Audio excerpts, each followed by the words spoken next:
lo kim hina Ừ, football pe a last ga dana hu koi di chu to ok. kim hi pressure group ta wa kapot do ta chu ke so to ko kilo ta chu press list ka ball condemnation ka ball na chu hui lo di chu kim hin ke so boy le a sei ding in pi yo se boy le a sei ding na to ai ke o hi ni bol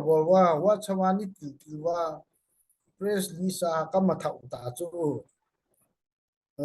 da pressure group to kilo ta chu in pi chu hui lo di chu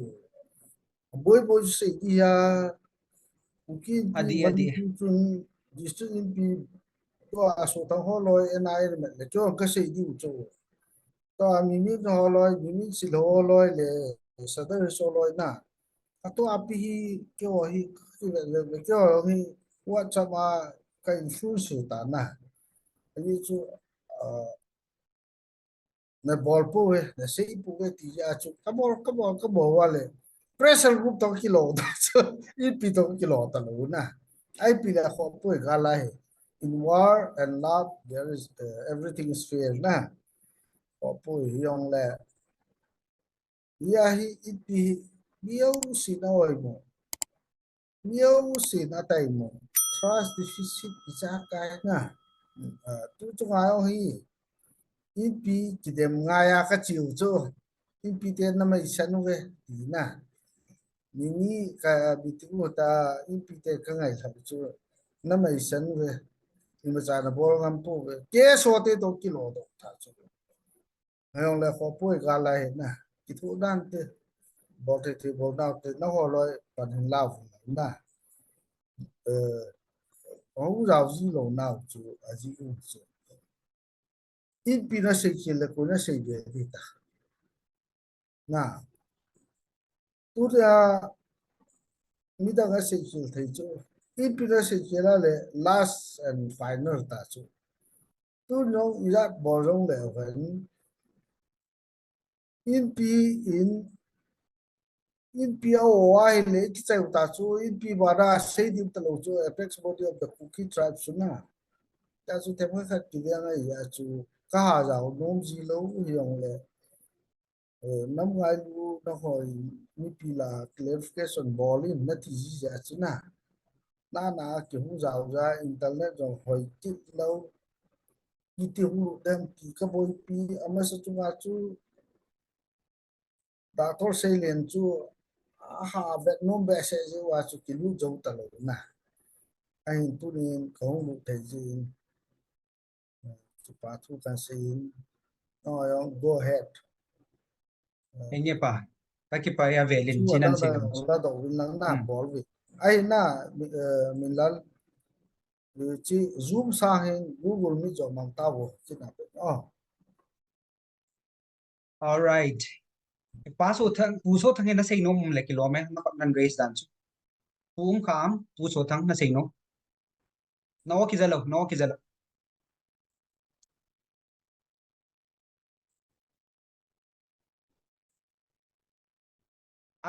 Unmute na ki bol ngai puso thang.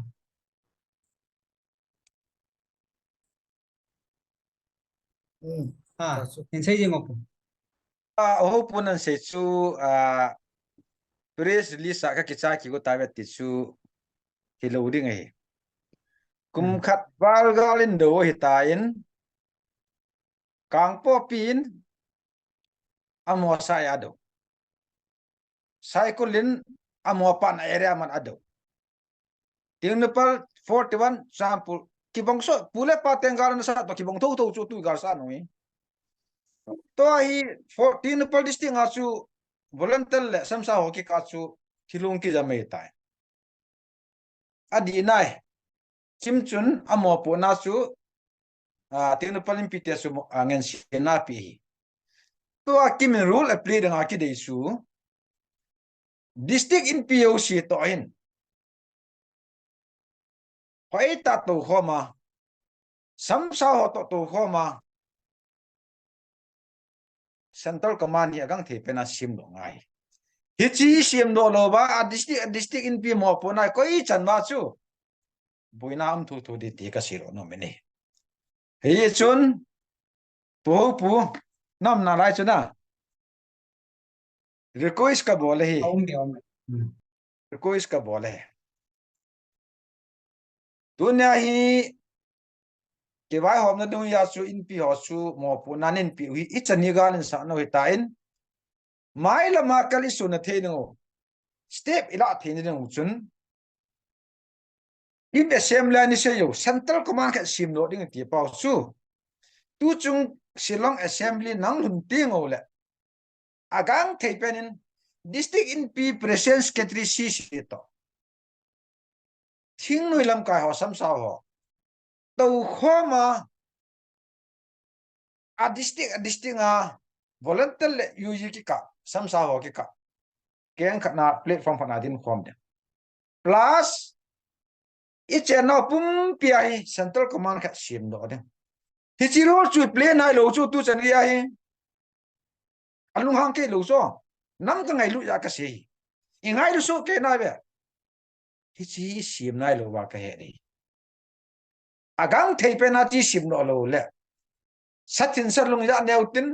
tao no ya nang zo lo hen eu nam mi te chwa ki doi hi lo chu a chi sa niyam ka da thil su ho chu o jan kil na ne eu tin mai ha na de ngo le lung kha ta ka na in the ne de ngo le i pan khom the ne de ngo chu i sim no de ngo hi ka de sa hi ichi ba ai ma changa ding la ai ma family ding la ai ma pung kha ding a ching na lai hi ben hi chi mentality chui da la ba i go lo ita ga no ilun na ding wa chu engolo ngai chu mi ki ngol lo wai le ngol pha kha ni ne ngai ga long hong thip jap ta nei la tu hin ing chi ra no hi di ki gu ta lo chu i cho yo si chu i gam sungo le idam sungo le ga sa jing lai kanan gam yun jing lai hi ji chun lam ka la boinam lo ding chun hi chi platform khat chu ki sim no le ti agera de kois ka bol he on alung hang kai point koi ma ka da mai point ke ma hi no mo nga hi thu ka se ting le ko o sang ji ti chu a ni e tim ti a chana so ka te thang ro no in pi so thang in pi na so thang in pi oi in pi Manipur ang katu chwa kan la do di wa na in pi tu chwa Manipur la do lo wai le na wo loi ki chat so ani na ayua kasi ta chula in pi in district in POC chu district in pi president yo si chu district area yan si ta ki pi hi ti ta chu atum na en chu sinat tu ani na en sinat nga o puna ngen sinat su na ipi uya ga sa ding nan la mai la ma chi ding nan ni discussion um kanai lo to home ni ngai so discussion ngai so tin se nge anh em giáo ta ku panelist này let me just comment with due respect na topic of discussion lai cho ni anh kwal em ta lung sit ta ne pa lung sit ta in na tu sei hun chu ka ve dai le la ya sei chai the hi po in to ka sei nom chu as a moderator chapang hi jong deng lung sit ta ne ngai pi ne na i sei nom pe no chi le bi ham ti ai le common goal ni ngai jin hi cha chun bol pe jing lai hi ji vin kimin a role hi pata chan le le ka sei lo na chi ham chapang ta hi jong deng discussion la hin kana ha za in UPF le ke no hi sam sawla adinga organization lin pe nai ni hin u eran kip gen amazon spokesperson UPF hin ke no pu sei len jong hin amania ko na ki za jong chu civil society lam kai kim ati de ai ha na nga ye tin external source he pa zaunta external source apa da hat na ki hol vai ka ti da kim na ki hol ai na ti chu lo di ai kim hi a hat sa na ki gel du zaunta chapang chai jong na kan je chu kim hi milham jong se kim hi ki ve hin father role coach role hata cha play po vai la chun I believe that you will have people's backing mi pi te do sin na to so sawa na ki ngai tu diu a hat sa na ki ngai tu diu ung set ta in zaum ta kem lam kai ho phata chan masanga chun akidon mo e aki hat pu ta tina ipun hat de de jo ung set ta in a hat san ki gelin lang na role hin tle lem chun a chi tu tong ta ka mu e asi tu ke no UPF tenin zo civil society di da kim hi ave he ha jing le amon hin lam kai da ti jing on ya chu I don't think there is a need to fear anything I cha di ma ta am Bao ko mì nó mới là chỉ bao mì ni pa rồi tí tụi cái đó I public tôi support chỉ na là mo student no chỉ chúng mà na không đủ thể lực chú I'm very sorry không đủ đi okay okay pa à apo ko đào trúc sinh là rong gì à okay yêu sĩ okay okay tâm bệ sinh không đủ chụp bụi na ý chun practical khát ông mình aki sei khát ông mình na chỉ đi chung đủ lẹng u ở rồi đi tao bảo remarkable u sẽ giàu cả chú I appreciate I'm very happy na ye chung ka ki pai chung ka ki pai no yo si no this is a meeting point or something very crucial point in koi ta we even ki pi several si no na so relevant point na koi ta we I'm very happy but in reality na ka do me chu chung ayong hi cho hi ki pi manipur te hi cái chuyện yêu siêu ai hậu sự kiểu là cái chủ tu tu chỉว่า Shillong sắp nào hi kim tiền nó mới sẵn về kim tiền này thì về cái chuyện yêu siêu ai kim hi xây dựng điện hậu sự điện mới sẵn cái mà này chỉ bảo chứ ahin tu tu chẳng ya president pale cái lệ cái tổ không biểu sự chúng ta chỉ bàn là cái chủ we have patience na to listen na whatever they fix us upon na kati chu kanga yu chu kanga ya yeng chu ai tu nya chu khat kidang ta sadar si people ai lo wa le city mp ho to boina muna district mp ho hi exchange ki bo ta ka thum thum na ti yum chu na mi na he chu na mi si lo na alo thei lo khan le ta na no dm line na pa cycle la yong kra no wa chu knf so thangin ha he ti ya cho ko la chu chu cham pu la chu ku ki army unified command na pel thei lo tha thei lo da ha thei lo ne de la s na pai de ngala s ti khar khu mi chu practical life ya chu tu cha ya ki tu ya ai ki pom ta kha chu na ho lo in na min dal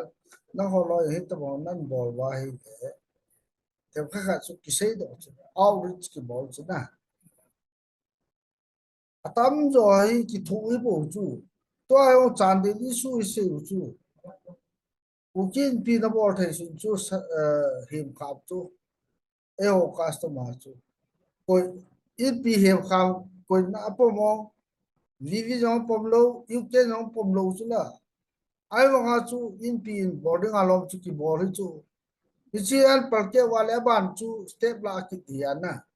ichi ba chu tu chunga sei ve kati nai bu ve ai chu tu chunga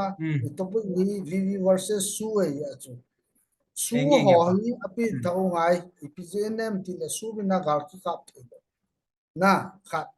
ani na chu vivi ho hi stipend mo lo pu chu gamle nam hu na dinga hu ai ye wa chu ama ho loi bina hi kap diu chu to ai su le vivi kap tu dinga mai le mai ho ki pa wa lo dem chu ki pi kon san he chu su tu te ding chong le another course of pem khat na ho no media in le le min lo na chi issue to te di chandera hi ta ba se do de